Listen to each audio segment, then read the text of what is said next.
We've made remarkable strides to heal our economy in 2021, with the fastest GDP growth in nearly 4 decades, the most jobs created in a single year ever, and unemployment down to 4%, more than 3 years ahead of projections.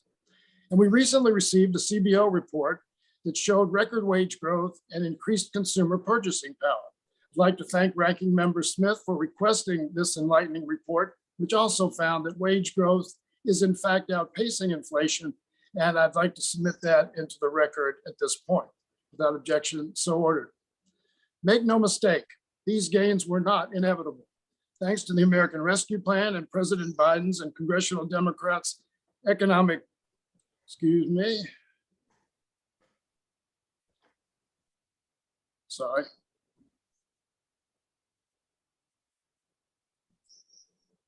President Biden's and congressional Democrats' economic agenda, our recovery is beating projections and setting records. We've made tremendous progress in a short period of time, but there's still more work to be done. Elevated prices, which we believe are mostly temporary, are a serious issue. That's why we have passed legislation to fix supply chain bottlenecks, lower costs for families, revitalize American innovation and manufacturing, and create good-paying jobs here in America. The investments in the bipartisan infrastructure bill are quickly being rolled out to every state across the country. And soon we will enact the America Competes Act to get our economy fully firing on all cylinders. However, there is a problem. The debt ceiling now plays an outsized role in our politics and congressional deliberations, something that was never intended. This century-old law was created to make borrowing easier, not harder. Its misuse has already jeopardized our ongoing recovery once, and now threatens the future of our economy and the American people.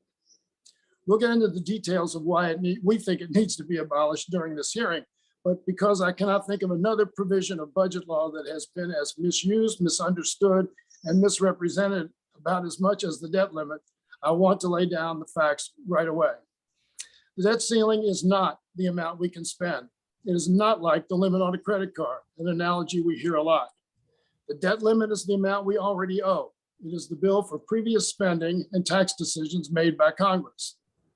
You cannot reduce the national debt by failing to raise the debt ceiling, and we have 100 years of evidence of that.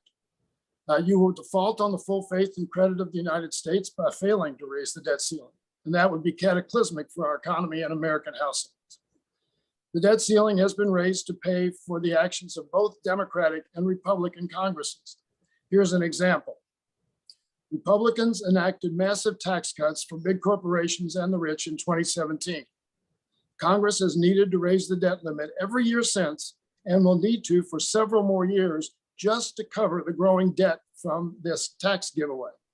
So even if Congress did not spend a single additional dime after President Biden was elected, no COVID aid, no infrastructure bill, nothing, we would still need to raise the debt ceiling to cover Republicans' deficit ballooning and regressive tax policy. Clearly, the only real role the debt ceiling now plays is a chip to be exploited for political gain. But there's a real human cost to this political gamesmanship. Every threat of default comes with the risk of actually defaulting.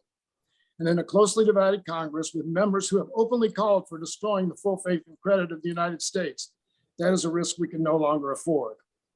As I said before, a full breach of the debt limit would be catastrophic. The immediate fallout would have severe, widespread, and painful consequences for the American people and our economic and national security.